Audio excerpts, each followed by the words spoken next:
Hey, Ortho Outlaw here again, y'all. We're at Orthodontic Lab Pros in Lodi, California. This is my tips and tricks series. This is my mechanical room. This is my dust collector. I preach about having good dust collection system.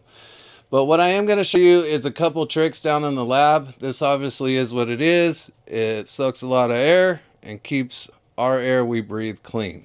So let's go down to the lab and I'll show you a few things. Okay, we were upstairs and we showed you the dust collector. Let's show you where it actually hooks up. As you can see here, I used a lot of ABS piping. You wouldn't know that because I'm weird and I painted it gray. But this is anywhere from 4" to 2" down to 1¼ inch. And what this does is actually keeps us healthy, y'all. I do want to show you a couple little tricks I did. When it comes to our hoods on our lathes, I was standing at Home Depot. I was like, man, what do I use? Because sometimes, especially you'll see in the other ones, we will lose things down in the dust collector. So this is actually a shower drain, believe it or not. You could get that at any Home Depot, any Lowe's. It'll plumb right into your piping.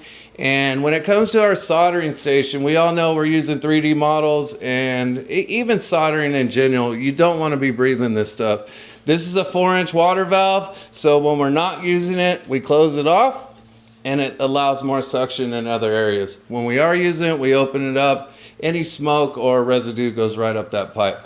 But here's the cool part. The shower drains are one. These are actually yard drains. These are something you'll use in your yard for French drains and to control water. But what I did was cut out the countertop here. I screwed it in from underneath, and now you have another drain that won't allow large parts down in it. So, and again, when you're pouring acrylic, polymer, it's real fine. And then same when you're trimming it. So I went ahead and put another floor drain in right here, cut out the countertop, screwed it in from the bottom, and then plumbed it in. And then same with this hood over here.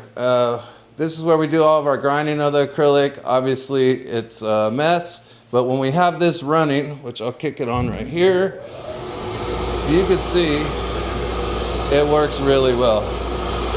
So, that's my tips and tricks on dust collection. I highly recommend it. This is something right here. He has a handpiece, and when he's grinding on things, it sucks it right into the system. You see ours upstairs is very large. You don't necessarily have to have one that large, but I highly recommend having some kind of dust collection in your lab. If you need any more tricks or tips, follow me on Ortho Outlaw and all my social media and my YouTube channel. Tune in.